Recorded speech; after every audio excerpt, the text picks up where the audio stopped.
Hello everyone, a very warm welcome to my channel. I am Shanti and this video is the fifth in a series of videos that I am making based on a book called Lies My Doctor Told Me by Ken Berry. Now in this video we're going to talk about microbiome, antibiotics, probiotics and prebiotics. So this video is inspired from the chapter Viruses Laugh at Antibiotics. So we're going to start off this discussion from microbiome. So what is microbiome? It is the ecosystem of a variety of microorganisms that live within our body, both inside as well as outside. So microorganisms then doesn't just include bacteria but also a variety of fungi and viruses. And this microbiome, it's not bad for us. It's in fact very good for us and probably even necessary for our survival. Each human being has a different set of microbiome depending on a variety of factors: where we live, where we are from, and what are the environmental conditions. So all of this affect our microbiome. A lot of research is still being done, but one thing is for certain, everybody agrees on, is that microbiome is very much necessary for human survival. So in fact, in the book, in this particular chapter, the author has recommended a couple of books, so you can check it out on microbiome. So now what happens is, when all of these microorganisms, they are living in a sort of dynamic balance on our body, there will be instances where there are some imbalances that are created. So that's when we get infections. So we have bacterial infections, viral infections, fungal infections, depending on what kind of imbalance is there. Now we're going to focus on bacterial infections because we're talking about antibiotics, probiotics. Now when we have a bacterial infection, we take antibiotic. The doctor will prescribe us antibiotic. So there is beneficial bacteria, there is harmful bacteria, they are in balance, they are in check.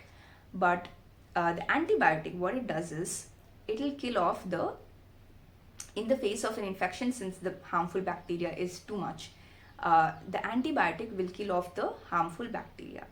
But it will also kill off the beneficial bacteria.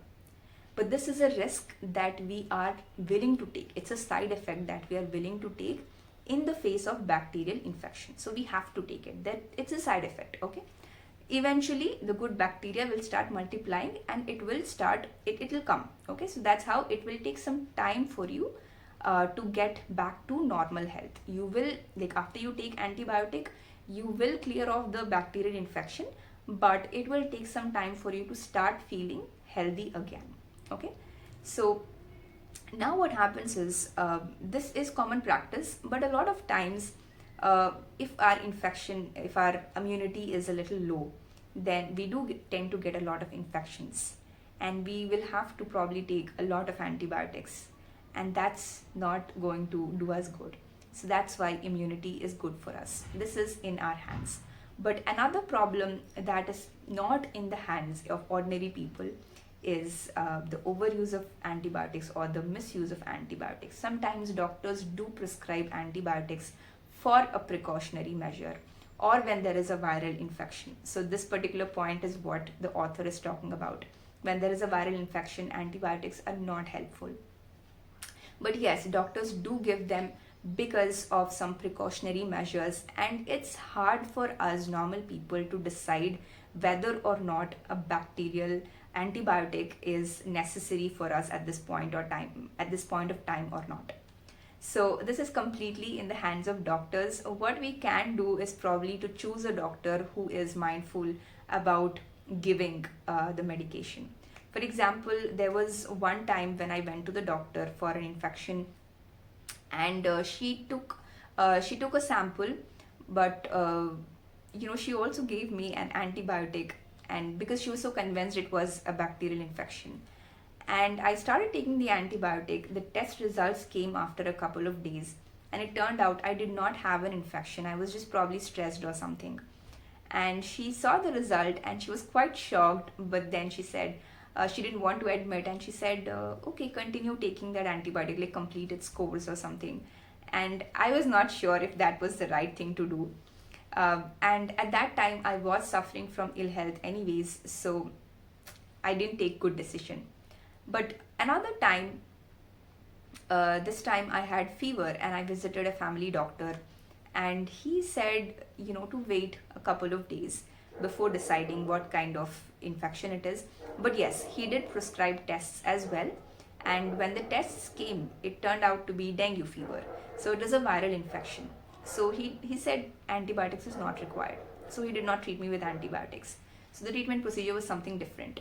But the point is that doctor was willing to take the risk of, one more day to decide on what it actually is before just starting to take antibiotic indiscriminately.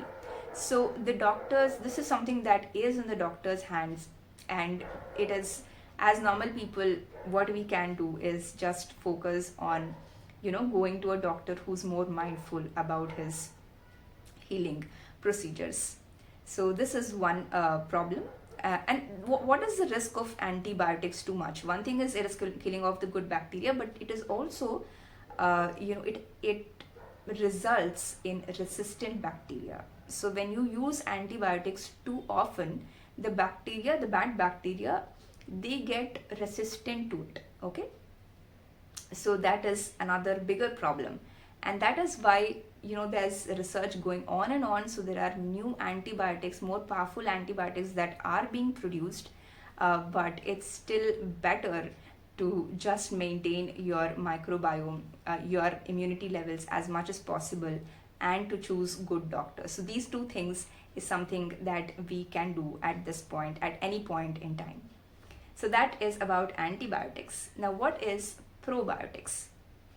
So when we get an antibacterial infection, we're taking antibiotics, right? So in probiotics, when you get prescribed probiotics, is that if you want to increase this good bacteria. So probiotic is actually live bacteria. Okay. So when you take it, the number of this good bacteria is going to increase. Okay. So that is why curd is said to be probiotic. It has live bacteria. So now what happens is, when you have infection, antibiotics is given. They also give probiotics. Some doctors also prescribe probiotics so that this antibiotic, whatever killing off of good bacteria it is doing, that is being taken care of by probiotics. Okay, so that is the role of probiotics. A lot of times even doctors, sometimes they try to just give probiotics rather than give antibiotics at all. So this is the procedure that doctors will have to follow. It's not something that you will have to worry about as a normal person. Next is prebiotics. So what is a prebiotic? How is it different from a probiotic? So probiotic is actual live bacteria, the good bacteria. Prebiotic, on the other hand, is the food that is consumed by the good bacteria.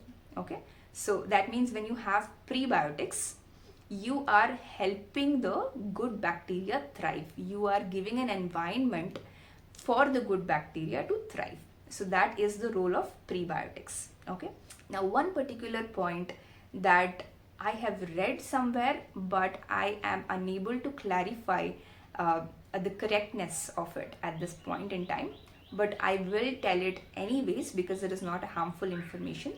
The relationship between prebiotic and fiber. So we've all heard about the supportive role of fiber in good gut health. Okay. Now what happens is, we don't this fiber is actually not digestible. It is the indigestible part of the food. Now the prebiotic is said to be fiber. Okay. So why fiber is good for our gut health? That is because it is the food that the good bacteria have. So when the good bacteria is thriving, then you have good health. So if there's any constipation, then it is going to help you with that. Okay. So fiber is essentially prebiotic. Okay. So this is the point that I have read, but I do not know the correctness of it. But the result still remains that fiber is good for gut health. Okay. So yes, that is all about microbiome, antibiotics, probiotics and prebiotics. If you did like this video, if you found it helpful, then don't forget to like, share, subscribe, comment and check out the other videos in this series.